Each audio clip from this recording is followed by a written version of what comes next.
Reactive evaporation deposition. We already know one of the simplest and oldest process, and what we have seen further to this, that using a filament made of tungsten or tantalum as a heating source, as a resistance heater, it will be easy to evaporate some low melting point metal or alloy, and that is just for metallization purpose. But if we like to have wider use of this evaporation process, say for example, we are interested immediately in interest may be directed along this use of this what we call hard metals or hard coating, and we know that it is needless to say that this titanium, zirconium, hafnium from group 4B, 5B, we have here vanadium, niobium, tantalum, and also here we have 6B, chromium, molybdenum and tungsten. In addition to that, we have aluminum, we have silicon for example. So, what will be our goal from the engineering point of view, to have one of the compound or what we know as hard coating, that if we can produce out of this metal, and that is no more this element, but these are the carbides of all those bearing aluminum, or we can have nitride, we can have boride or even oxide.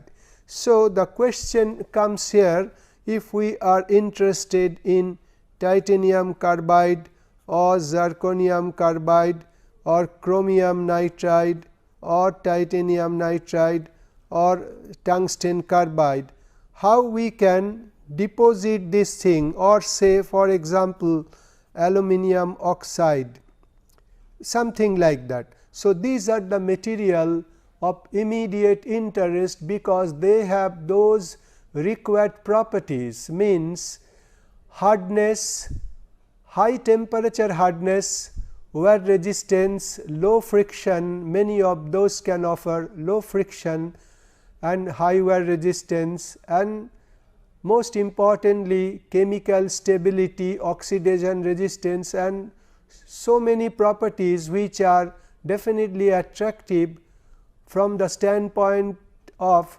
mechanical function of these materials.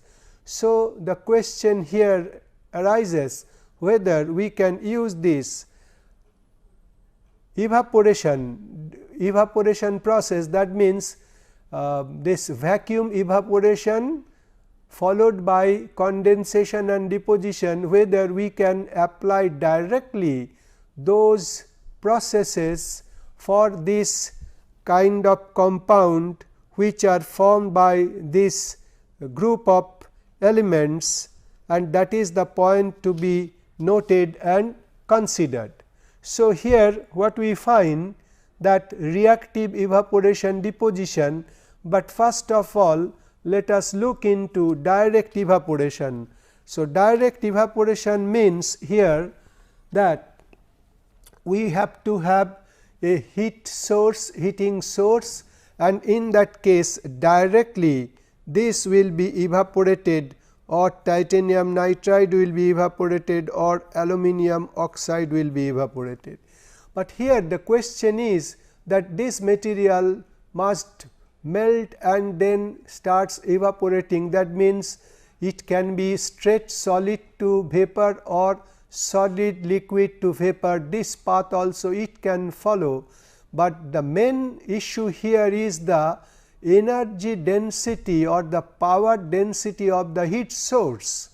Now, in this case what we find that normal filament, simple filament which are very simple in their construction, it can be in the form of a boat or a foil, or it can be a wire forming a basket within which we can place a crucible, but this will not give the required power density for melting or vaporization of this thing, and as a result the process is limited by its power density.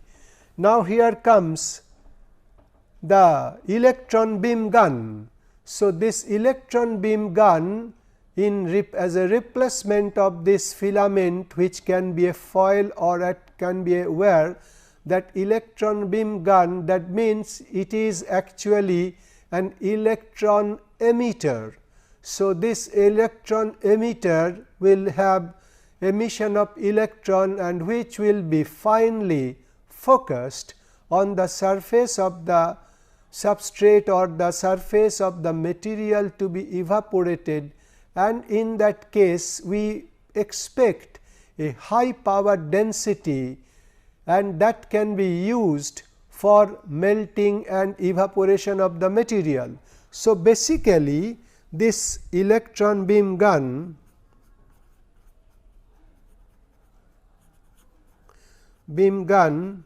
it is actually, it consists of just cathode and anode. These are the essential elements of in the construction of this electron gun. So, we can put it like this, say this is one wire in the form of wire, and here we have what we call this substrate or the workpiece. This is the workpiece, and here what we have, this is called workpiece accelerated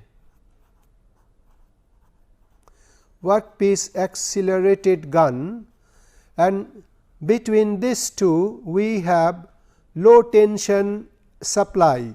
So, between these two we have LT supply, but between these two we have high tension supply.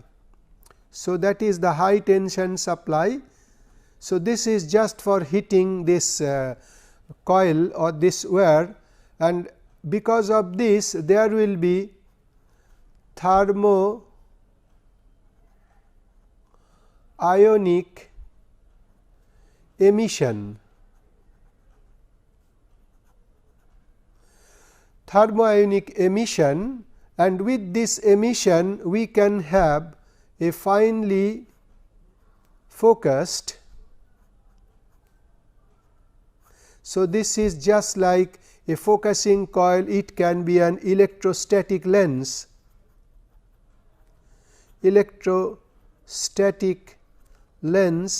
which will do the necessary focusing, and through this we can have this beam which is finely focused, and that will be useful for melting or evaporation of this. So, this is actually workpiece accelerated gun, that means the high tension is applied between this cathode. So, this is cathode and this is going to be the anode in this case. You have another option that is called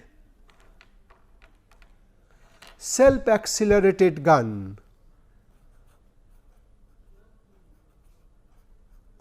Self accelerated gun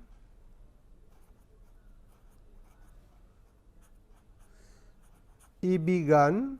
So, in this case we do have this wire which is functioning as the cathode, and here of course we have the lenses, focusing lenses, electrostatic lens, and then we have one aperture,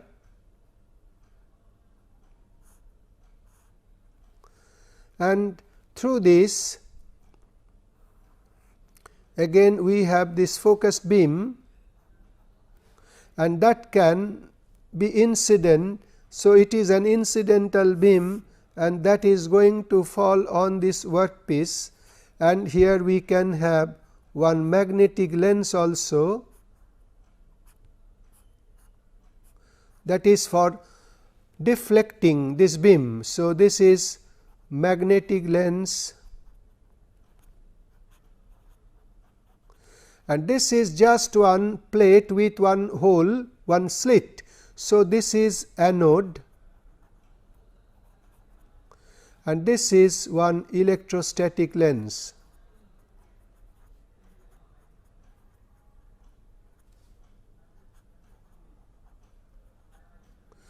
So, this is self accelerated electron gun. So, the advantage of this will be that it is more flexible in determining this deposition rate and the evaporation rate. So, those are better handled by this, and also this magnetic lens can be used for deflecting this beam. So, over this entire source we can have uniform melting and evaporation of the material. So, we have this electron beam gun and accelerated beam gun, and then what we have, what we call bent beam gun. So, bent beam gun means, suppose we have one source in the form of a rod. This is the material in the form of a rod, and here we have this electron beam gun. This is the EB gun, and here it is just not the focused beam will fall on the surface, but it will be deflection of this electron stream. That means, this will be something like this. So, it is actually 270 degree deflection. It is 270 degree deflection that will be done to have proper location and focusing of this point over this surface. So, this is one thing very useful for all this vacuum evaporation process. So, it is called bent beam gun, it is also electron beam. Then we have what we call piercing gun. So, here what we have, just we have the cathode in the form of a disc,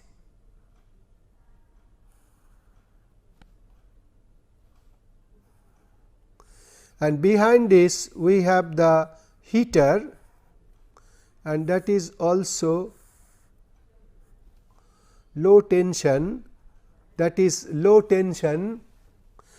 and here we have a shield. So, this is the heater,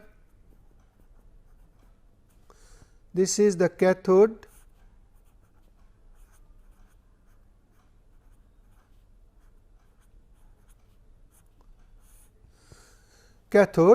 and then what we have here, we have shielding,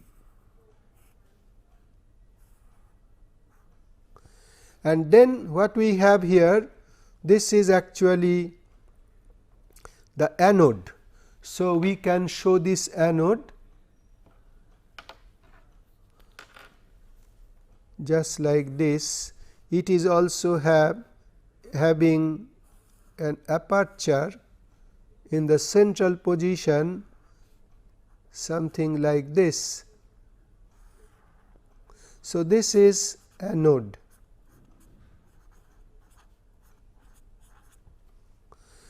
So, what we expect here, that this electron beam that will emit, it starts emitting from this surface,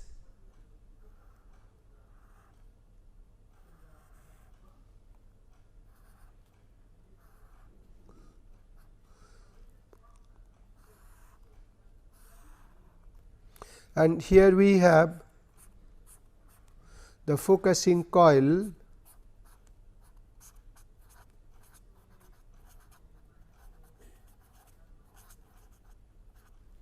and this is going to be the piece. It may be the source material which is placed, and that here it can be pinpointed, and that is the source material which needs to be evaporated. So, this is piercing gun which can be used for this evaporation purpose. So, cathode, heater, and between these two, anode and this heater, we can also have this high tension. So, this will be just an emitter of electron, and from that this will be finally, it will arrive on this surface and do the necessary melting or evaporation. So, this is about the use of gun. The main idea here is to obtain high power density, and that is done by this electron gun. However, though we use this electron gun, but we are not free of one problem, and that is the problem of variation of coating thickness. Now, this can be illustrated, one can immediately understand. Suppose if we have just one rod, it is a cylindrical rod, and which is having this orientation, it is a vertical orientation, and over that this is the distance over which, so this is the position, and let us assume that this is a 0 degree, and if we just try to show that this is just, we can have segmentation here.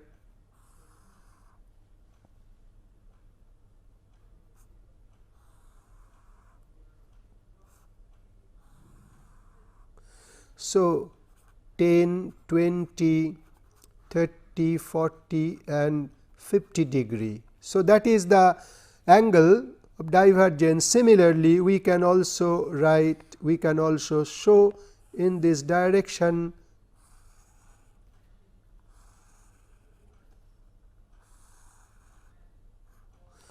So, this is also 10, 20, 30, 40 and 50. Now, what we can show further to this is something interesting in that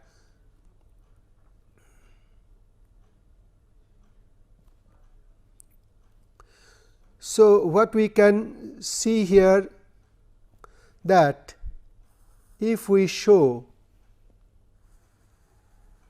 with this diagram, these are just subdivision of this distance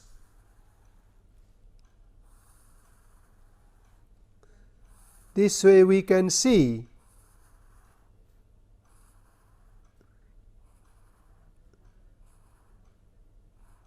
So, we have segmentation. Okay, we have this segmentation. Now, if we consider this as 100% here, so this is just 10, 20, 30, 40, 50, 60, 70, 80, 90 and that is 100%. Now, what is the significance of this diagram? Significance of this diagram would be evident if we just superimpose another distribution. So, it will be something like this.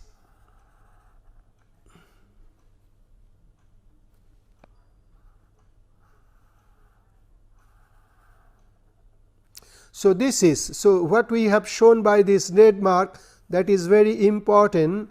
That means, when it is just above this rod, that is the evaporant, then just vertically above we have 100% coating thickness. Now, when we have divergence of angle by 10 degree, it becomes 90%.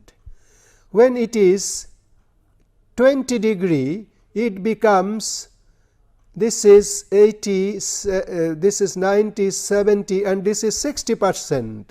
Similarly, when it becomes 50 degree divergent angle, then it becomes just 20%.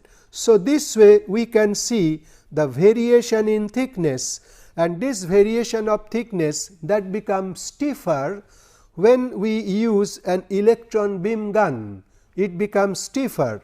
Now, another way it can be also expressed if we have a point source, and with that point source, if we have a substrate here which is the receptor surface, then we can also have this variation in coating thickness, which can be also expressed by one relation, and say this is the variation, and this is actually the distance which is given by h. So, that is the distance h, and here the thickness is T. So, thickness is T0. So, and say at a distance x from this point, at a distance x, this thickness, this is actually T. So, another relation we can also write, that is also given by 1 plus x by h square to the power 3 by 2, and from this also we get another relationship, that means this value of t that will be less as the value of x is increasing. So, this is actually a basic problem with this source, but to improve this situation little bit, what can be done? We can have some gas scattering by introducing argon gas, and thereby it will be no more a line of sight, and at the same time we can have some kind of mechanical movement.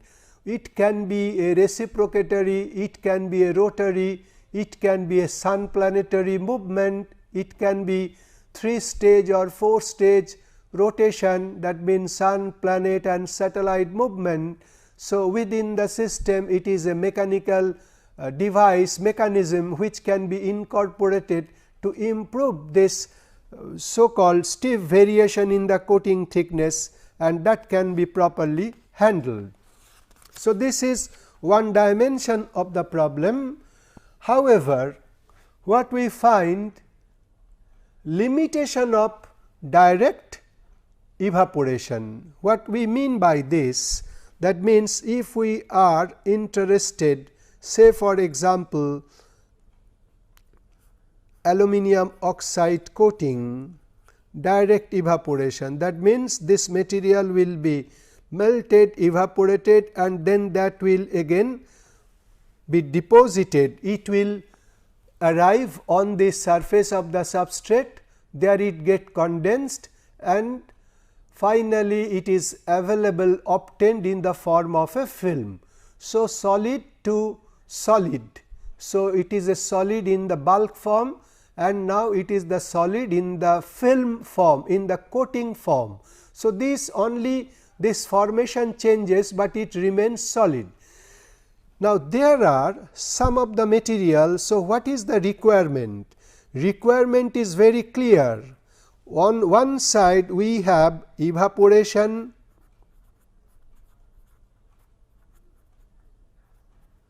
and on the other side we may have unfortunately dissociation.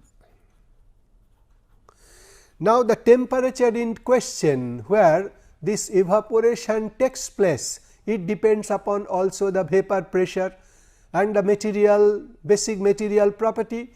So, once we know this thing, at any cost this evaporation point, that should not be above this dissociation point. That means, evaporation temperature should be always below this dissociation temperature. Otherwise, what is going to happen? This aluminum that will split this aluminum and oxygen, that is called fragmentation, and then they will arrive here as aluminum and oxygen, and they can combine, and during this combination, that is the point where we may face problem. We have seen there are certain materials, say calcium fluoride, SiO, then magnesium fluoride, B2O3, boron oxide. These are some of the materials, there can be many more, but this is just by way of illustration what we like to say here, that for this material we can handle this evaporation very easily, and this dissociation will not occur and it will not create any problem. So, evaporation can be done very easily much before the dissociation takes place, but for other material this is not that easy, and in that case what we end up with, say for example aluminum oxide, when it is a solid, it undergoes evaporation and finally it comes like a condensate on the substrate, and there we have, it is no more aluminum oxide, but it is aluminum Al2O3 minus X. So, this is actually the final outcome if we go for this direct evaporation, and that is becomes the basic problem, and root of the problem is obvious. That means, the sticking coefficient of oxygen, evaporation rate of oxygen, and then the ability to combine with the surface. So, these are the basic things which are actually responsible for this substoichiometric result on this aluminum oxide. So, this is actually a major issue. Now, to get rid of this, what is normally done? Normally what is done? We have to have one chamber, that is the evaporation chamber, and within this evaporation chamber what is done? We have to inject O2 while this aluminum oxide is being evaporated. So, this deficiency of oxygen during this condensation of this aluminum oxide, what we see from that. So, this is the substrate. So, this oxygen will arrive here, and that will actually make up this deficiency of 3 minus X. So, we need to have supply of O2 with a controlled partial pressure, so that ultimately when it is a direct evaporation, though it is a direct evaporation, finally we end up with just not with this one, but Al2O3. This is one way we can handle this problem. Another one is what we call, so it is supply of O2 in a controlled manner, that means with a controlled partial pressure. So, here PO2 has to be properly determined, and that should be admitted to make up this deficiency. Another is called post annealing. Post annealing. So, post evaporation annealing. So, this is also not uncommon, and sometimes it is done also. So, Al2O3 minus X. So, that will go So, that means this is a coating which is having, this is the substrate and this is a coating with Al2O3 minus X, and here on this we have, this is done after this deposition. Here also we can have supply of O2, so that this X value will fall and it will come to 0, and finally we get Al2O3. So, this substoichiometric formation of the coating, that is one of the major problem. Another one also, we cannot just ignore this, that means melting of this compound which is ceramic, already known for its high melting point and other characteristics. So, for melting and evaporation, what we need?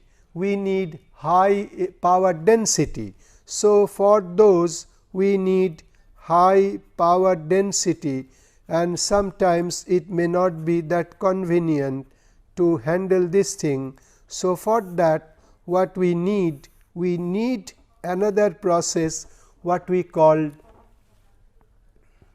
reactive evaporation. So, this reactive evaporation, what can be done in this case? We can have a material in this form, say this is the vacuum chamber,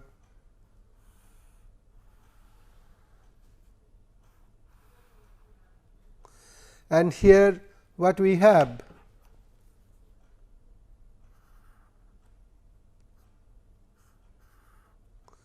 This is the feeder rod, that means the metal which is need to be evaporated, and that is fed in this way, and here this is actually a separator. So, this separator is useful in that. So, here what we have? We have one electron gun, and with this electron gun we can deflect this beam and it will be allowed to pass through this slit, and this is a separator, and this separator is used, and here what we have in addition to this, this is actually the substrate.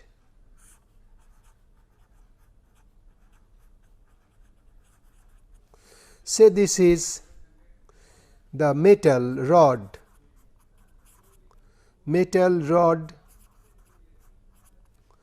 to be evaporated.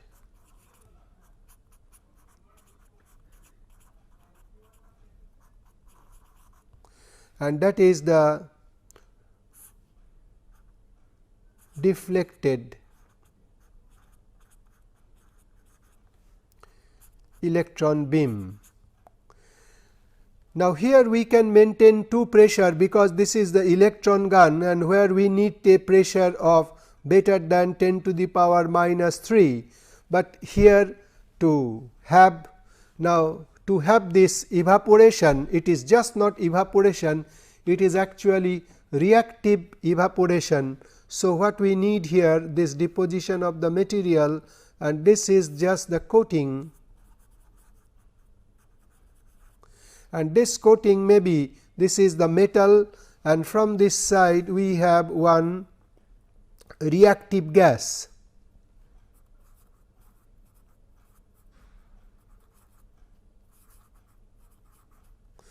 Reactive gas, say we can have here, for example, titanium, chromium, or say zirconium, or even aluminum, say for example, and on this side we can have a reactive gas. It can be N2, it can be CO2, or it can be C2H2.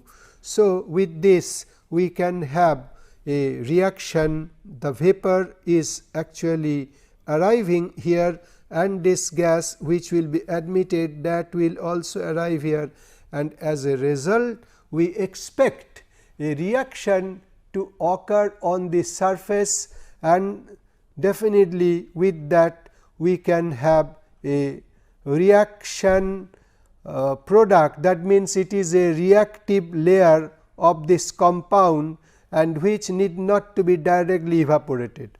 Obviously, what we have to have control of this partial pressure. So, naturally this one it must have, this is the vacuum system. So, this is actually the evaporation chamber.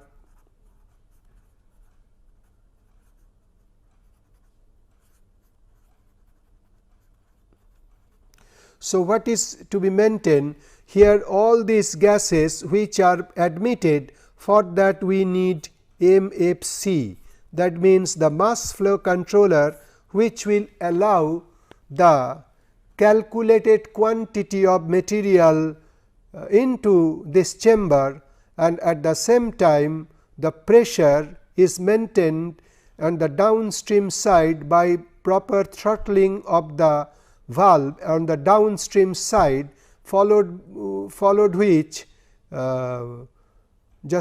which what we have, all the entire vacuum system.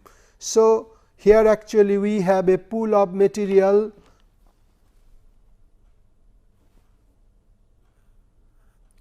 In fact, since it is the electron, so what we have in this case we have a thin plasma sheath. So, on this top of that we have a thin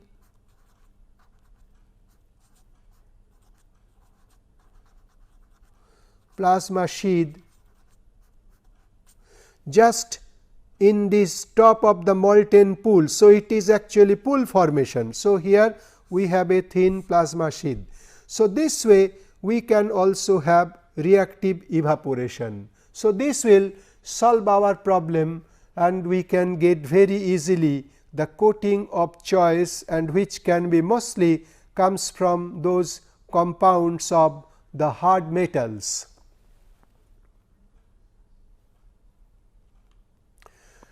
However, the problem, this reactive sputtering, whatever we have just now discussed, this is also not free of problem. Free of problem means, say we are interested in deposition of TIC by reactive evaporation. So, obviously, most reasonably we like to have this titanium vapor plus say supply of acetylene, and that can give us 2 TIC with liberation of hydrogen. Experience shows, but this way we can also have say Ti plus N2, we can have 2 TiN. Similarly, Al plus 3O2 to Al, we can also have Al2O3. What is very important here, delta G of all these reactions, this delta G, this value. So, whether this value is highly negative or not so highly negative, that will give a clear message, clear information with what is. It is actually the ease or difficulty of the reaction. We have to carry forward the reaction in this direction. So, whether it is the ease of the reaction or the difficulty of the reaction. So, here this delta G value we have to determine for each reaction, considering this free energy change from this side to that. So, which one is stable. So, these issues must be taken into consideration. Now, when that is decided, we can see that whether it is easy to have this reaction or it is just really difficult to have such kind of reaction or formation of the coating. Our experience say that from this all investigation, that this getting TIC with a low deposition rate low deposition rate, say for example 1 to 5 angstrom per second. This is a low deposition rate, and that is possible just by this Ti C2H2 to Ci, and this is TiC plus H2. That is possible in the range of 300 to 500 degrees centigrade, and with TiC, that means this value is 1. So, here C by Ti, that is equal to 1. So, that is of our immediate interest, that cation to anion ratio, whether that is 1 or less than 1. But now, if we like to push this deposition rate, so here it is 1 to 1.5. Suppose we like to push it in the order of say 100 angstrom per second for example, or it can be say in 500, then that is the beginning of the problem, and there we, to push this thing, we have to also increase the rate of evaporation of titanium here, and also the flow rate of C2H2, that is also that has to be also done. But in this case, our experience is that with that we never get a C by Ti equal to 1, but this hardly we can achieve, but in most of the cases that is going to be less than 1. That means, in this case the free energy of formation or the activation energy, that is not favoring the formation of this particular titanium carbide, and for that we have to find out another path or another route to solve this problem, and that is known as activated reactive evaporation.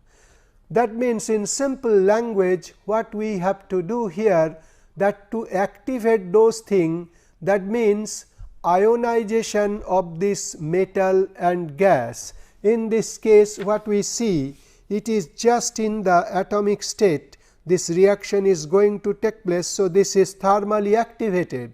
Now, what is done in this case, we can also mention that if we like to have, this is in this maybe with such a high rate compared to this is a very low rate and this is reasonably high.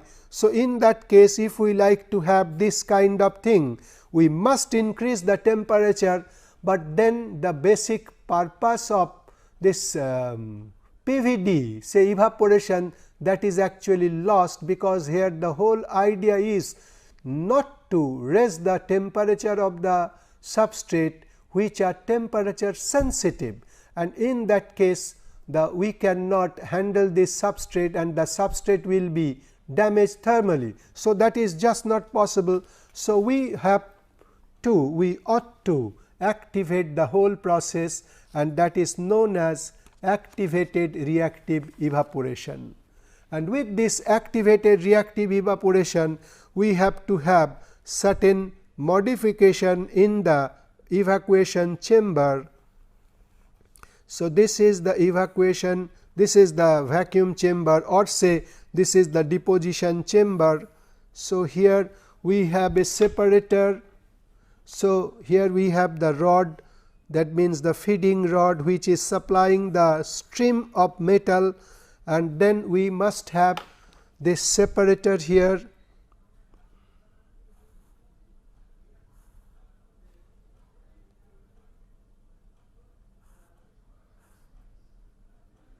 We have this slit, and then what we have here, we have this electron beam gun EB, and with this EB we can focus this stream, and this is actually a bent beam gun. So, it is focused here, and the location of the substrate must be also located here, that is the location of the substrate.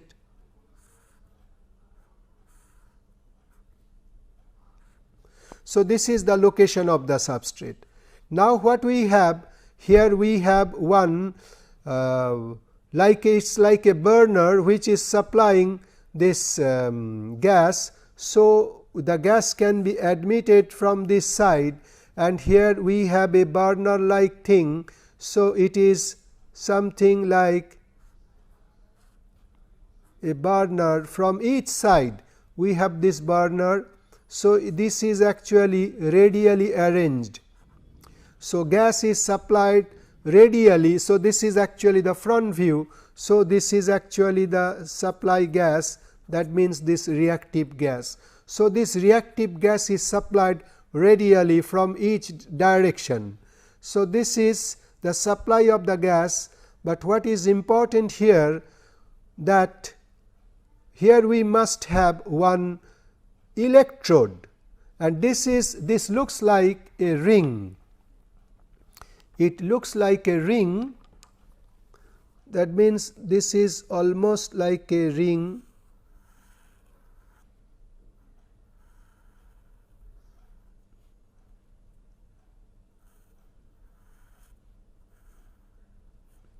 This is one electrode which is actually positively biased.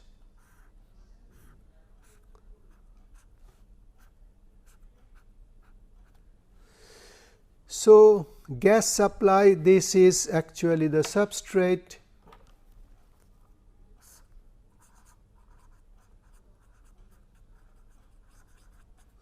So, only the thing what has been changed here, modified, that this is the actually the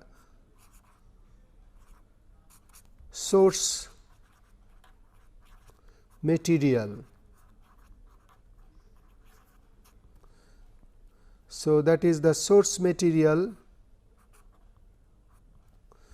So, this way what we can see here, that this electrode which is positively biased, that means what we have here, we have a plasma sheath just here, we have a plasma sheath, thin plasma sheath.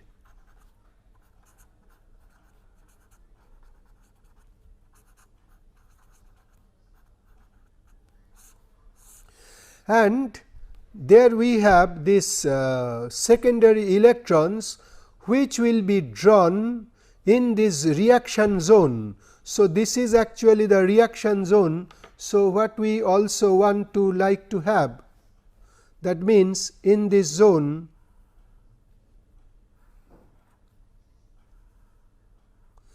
that is actually the reaction zone.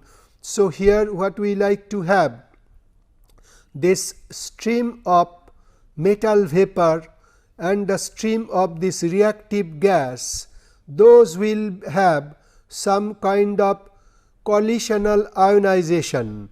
That means, this electrons, secondary electrons, that will be drawn in this reaction zone by this positively biased probe, and that is one electrode. So, this is the electrode.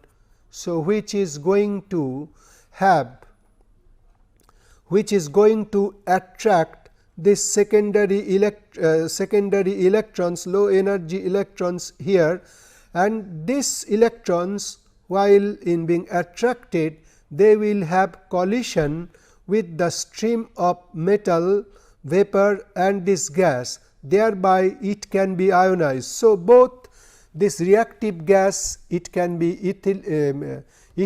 acetylene, it can be nitrogen, it can be hydrogen sulfide, it can be even carbon dioxide, whatever may be the ultimate compound we are interested in, that will be also ionized, and in this ionized form their ability to react, that will be easy, and then it simply facilitates this reaction to occur at a much lower temperature, which otherwise could not have been possible had it been only thermally activated. So, by this what we are doing, just by bringing a probe, 5 minutes, Okay, by just bringing this probe, what we are going to do here, just getting these secondary electrons which ionizes this reactive gas and this stream of metal vapor. So, in that ionized state, these two reactive species has a better chance to react, and with the formation of stoichiometric titanium carbide even with a high rate. So, that is the advantage of activated reactive evaporation. Now, what we have also biased evaporation. In this biased evaporation, what we have, we can also have little modification of this chamber.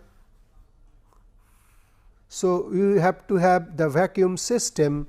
Here also we have the separation, this is the partition.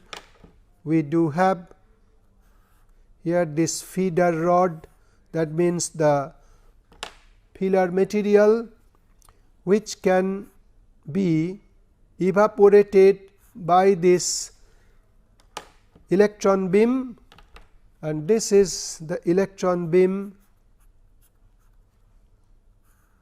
which will be deflected through 270 degrees. So, this is E B, that is the source material.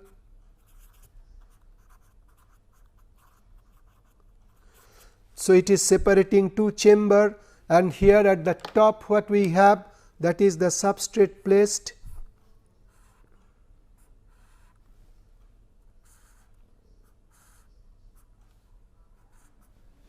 And here we can have either reactive gas or it can be just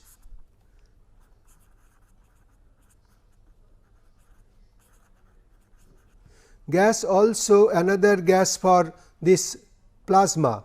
So, this is reactive gas, and also we have admittance of argon which has to be used for initiation of this plasma. Now, what is the speciality of this process?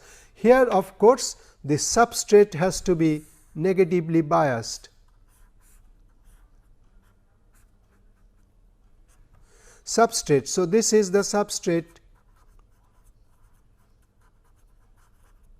So, we have this vapor flux which can go on this side, but however, what we can do, just by negative polarization we can also have this argon ion which will be splitted by this secondary electron. If this is the shell, this chamber wall, if this acts like anode, then this secondary electron that will be attracted, and in the process this argon neutral which is present here, that will be splitted, and this argon will be splitted so into electron and argon ion. Now, this argon ion will be attracted over this surface, and it will do the necessary impingement. So, it is going to strike this surface. Now, what are those advantages? The advantages are manifold. Number one, it is very similar to what we call ion etching. Ion etching, what we use in sputtering, but this is not a sputtering. So, material stream that is generated by this vapor flux, by this electron beam. However, the substrate can be cleaned before evaporation. So, in situ we can have a high quality surface, and it is almost a virgin surface free of all sort of contaminant and also oxide layer. And after that, so here reasonably we must have one shutter between these two. So, this is going to be a shutter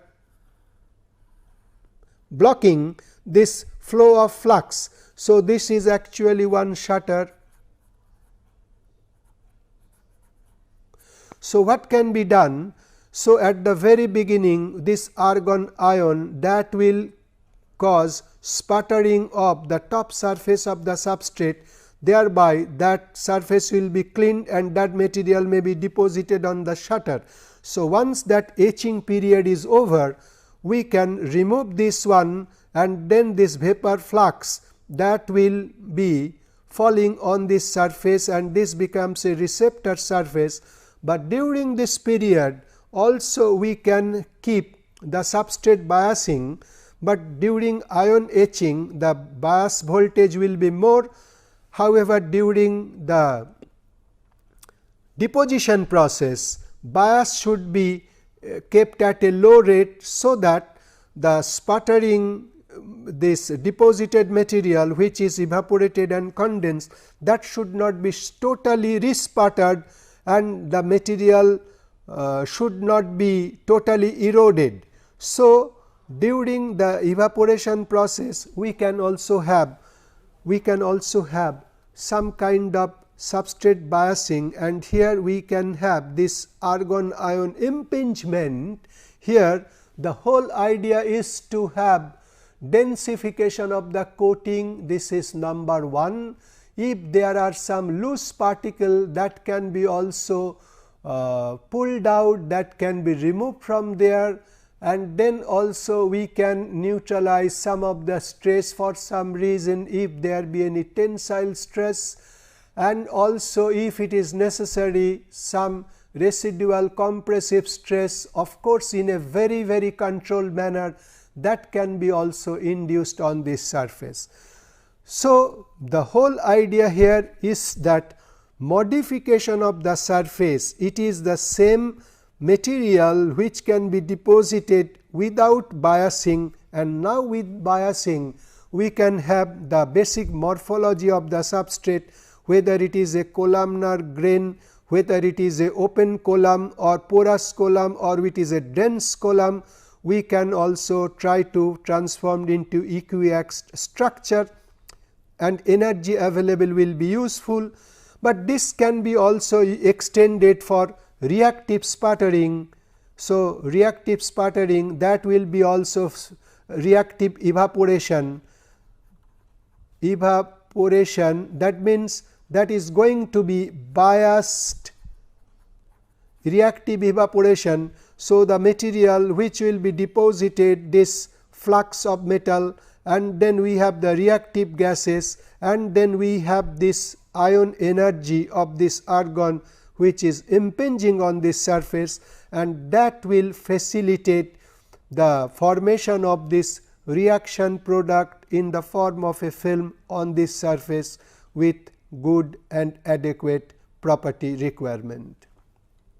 So, in summary, what we can summarize immediately, that reactive sputtering is essential when the direct sputtering is difficult because of the lack of stoichiometry. It is because of the simple reason that the metal and non-metal part, that they cannot combine in the stoichiometric form, and as a result there is a substoichiometric formation in the product of this evaporation, and this can be handled by reactive evaporation.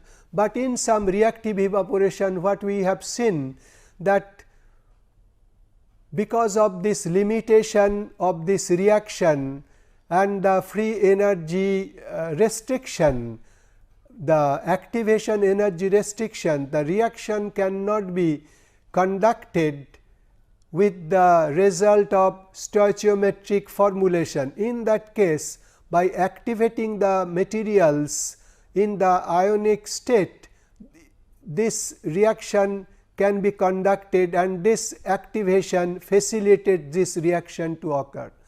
We have also seen that this biased reactive evaporation or biased evaporation, that helps by just ion impingement on the coated surface, the film property and the morphology can be improved remarkably.